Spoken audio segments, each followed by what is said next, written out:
Επιστρέψαμε εδώ. Μαζί μας είναι ο κ. Χρήστος Δήμας, Υπουργός Οικονομικών. Γεια σας, κύριε Υφυπουργέ, καλημέρα σας. Καλημέρα. Καλημέρα. Λοιπόν, το ερώτημα του 1 εκατομμυρίου δολαρίων ή για την ακρίβεια του 1.700.000 νομίζω ακόμη φορολογικών δηλώσεων που δεν είναι κατατεθεί. Θα δοθεί παράταση φορολογικές δηλώσεις? Δεν θα σας δώσω κάποια είδηση. Αυτό το οποίο θα σας πω είναι ότι ο ρυθμός υποβολής των φορολογικών δηλώσεων πηγαίνει πολύ καλύτερα από την προηγούμενη και την προπροηγούμενη χρονιά. Ήδη είναι ανοιχτό το σύστημα 80 ημέρες και εδώ πέρα θέλω να πω πως τόσο η φορολογική διοίκηση, η ΑΔΕ, αλλά και οι φορείς της οικονομίας, οι λογιστές, οι φοροτεχνικοί έχουν βοηθήσει πάρα πολύ και στον εντοπισμό κάποιων λαθών ή παραλήψεων που υπήρχαν και αυτά διορθώθηκαν σε πολύ γρήγορο χρονικό διάστημα. Άρα η υποβολή των φορολογικών δηλώσεων πηγαίνει. Άρα θα προλάβουμε, λέτε, έτσι, γιατί ούτε 10 μέρες δεν έχουν μείνει, κύριε Υπουργέ. Ναι, είναι μέχρι τις 26 Ιουλίου και μου δίνετε τη δυνατότητα και μέσω της εκπομπής σας να πω σε όλους όσους δεν έχουν υποβάλει ακόμα τις φορολογικές δηλώσεις να επιταχύνουν την διαδικασία και να υποβάλουν τις φορολογικές δηλώσεις. Παρά το γεγονός ότι σχεδόν το σύνολο των λογιστών επιμένει ότι είναι απαραίτητη μια παράταση γιατί δεν προλαβαίνουν, δηλαδή αυτό λένε οι άνθρωποι. Ναι, και δεν προλαβαίνουν από ελλείψεις της διοίκησης. Κοιτάξτε, εγώ θα σας πω ότι μπορεί να υπήρχαν προβλήματα και από την πλευρά του δημοσίου, έτσι, γιατί είναι η πρώτη φορά που εφαρμόζεται και το σύστημα των προσυμπληρωμένων δηλώσεων για 1,3 εκατομμύρια συμπολίτες μας. Όμως αυτά όταν εντοπίζονταν, διορθώνονταν σε πολύ μεγάλο και γρήγορο χρονικό διάστημα και γι' αυτό δώσαμε και τη δυνατότητα των τροποποιητικών δηλώσεων, των τροποποιήσεων των δηλώσεων, όμως σε πολύ καλή συνεργασία, επαναλαμβάνω, και με την αγορά, και με τη φορολογική διοίκηση προφανώς έχουμε προχωρήσει σε όλες τις διορθώσεις όπου υπήρχαν προβλήματα. Γιατί ήταν λιγότερες οι προσυμπληρωμένες δηλώσεις που κατατέθηκαν? Γιατί νομίζω είχατε πει στην αρχή για 1,5 εκατομμύριο προσυμπληρωμένες δηλώσεις, τελικά δεν ήταν ούτε μισό. Είναι 1,3 εκατομμύρια και κατατέθηκαν οι 423.000. Οι υπόλοιπες θα υποβληθούν όταν, υποθέτω, θεωρούν ότι είναι έτοιμοι να πατήσουν οι φορολογούμενοι το κουμπί της υποβολής. Σε κάποιες περιπτώσεις θα δεχθώ ότι μπορεί να υπήρχαν και κάποιο είδους λάθη. Τώρα αυτά τα λάθη καλούνται μέσω τροποποιητικής βέβαια να τα λύσουν οι πολίτες, έτσι δεν είναι? Όχι.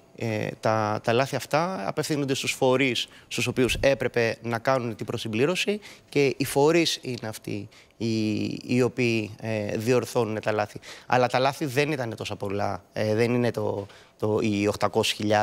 Υπήρχαν λάθη, υπήρχε σημαντικός αριθμός λαθών, όμως νομίζω ότι είναι ένα πολύ σημαντικό βήμα για την φορολογική διοίκηση και για τον τρόπο με τον οποίο λειτουργεί η χώρα μας το γεγονός το να απλοποιήσουμε τις διαδικασίες τόσο για τους πολίτες, για τους επαγγελματίες και για τις επιχειρήσεις. Καταργήθηκαν κάποια χαρτόσημα, καταργήθηκε το χαρτόσημο εντελώς? Ναι, ανακοινώσαμε την κατάργηση του τέλους χαρτοσύμου, το οποίο κρατάει από τον 19ο αιώνα κυριολεκτικά.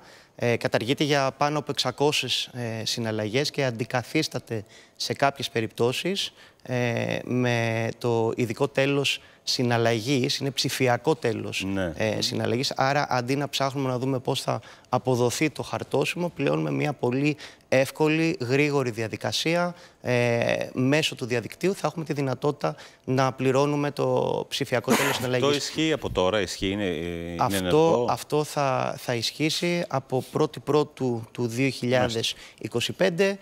Έχει περάσει από το Υπουργικό Συμβούλιο. Τώρα γιατί είναι σχέδιο νόμου, έχει παρουσιαστεί στα μέσα μαζικής επικοινωνίας περασμένη εβδομάδα. Θα ξεκινήσει η δημόσια διαβούλευση σε λίγο καιρό και μετά θα εισαχθεί στη Βουλή για συζήτηση και ψήφιση. Πάμε στα κίνητρα που σκέφτεστε να δοθούν στους συνεπείς φορολογούμενους. Τι είναι αυτά?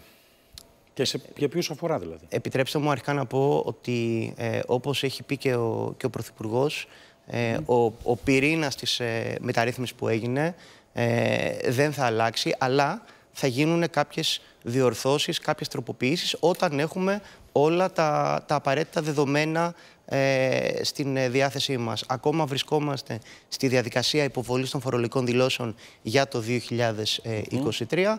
Όταν τελειώσει αυτή η διαδικασία, τότε ναι, εξετάζουμε κάποια κίνητρα και για τους συνεπείς φορολογούμενους. Εκτόσεις δηλαδή. θα μου επιτρέψετε να μην γίνω πιο συγκεκριμένος στην παρούσα φάση, αλλά θεωρούμε ότι είναι σημαντικό οι συνεπείς φορολογούμενοι να έχουν κάποια επιπλέον κίνητρα. Ικανοποιεί το Οικονομικό Επιτελείο η λειτουργία μέχρι τώρα της διασύνδεσης ταμειακών με τα POS? Ναι, βρισκόμαστε σε πάρα πολύ καλό βαθμό.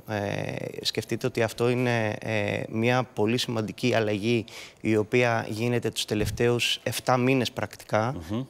Έχουμε φτάσει στις 345.000 συνδέσεις με POS.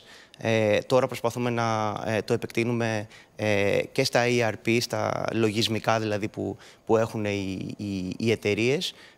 Γίνεται μια πολύ συστηματική προσπάθεια και νομίζω ότι όλα αυτά τα χρόνια θυμάμαι να μιλάμε για φοροδιαφυγή, για το πώς πρέπει η πολιτεία να αντιμετωπίσει την φοροδιαφυγή, και αυτό είναι ένα πολύ σημαντικό βήμα και για την αντιμετώπιση της φοροδιαφυγής συνολικά. Και με τις προμήθειες των τραπεζών, κύριε Υπουργέ?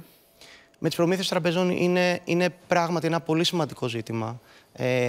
Γιατί προσπάθειες έγιναν στο παρελθόν, αλλά δυστυχώς θα σας πω ότι είδατε ότι και το Δεκέμβριο που μας πέρασε είχαμε επιβολή προστίμου σε 4 τράπεζες, αλλά και στην Ένωση Ελληνικών Τραπεζών.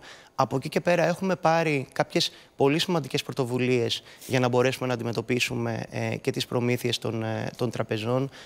Αυτό μπορεί να είναι, παραδείγματος χάρη, το πρόγραμμα IRIS, η χρηματοδότηση, δηλαδή η μεταφορά χρημάτων έως 500 ευρώ μέσω κινητού και εφαρμογής, το οποίο έχει μηδενική προμήθεια συναλλαγής, αλλά και άλλες πρωτοβουλίες, ακόμα και με τα POS που είπατε, στη μικρολιανική προμήθεια είναι κάτω, είναι το μισό από τις άλλες συναλλαγές, ή ακόμα και η πρόσβαση σε εναλλακτικές μορφές χρηματοδότησης, το περίφημο microfinancing, το οποίο υπήρχε εδώ και αρκετά χρόνια σε άλλες αγορές, αλλά δεν υπήρχε στη χώρα μας. Άρα προσπαθούμε και σε αυτό το κομμάτι να δούμε πώς μπορούμε να δώσουμε σημαντικές εναλλακτικές σε πολίτες, επαγγελματίες και επιχειρήσεις. Ευχαριστούμε πολύ, κύριε Δήμα. Να είστε καλά, κύριε Δήμα. Ευχαριστούμε πάρα πολύ.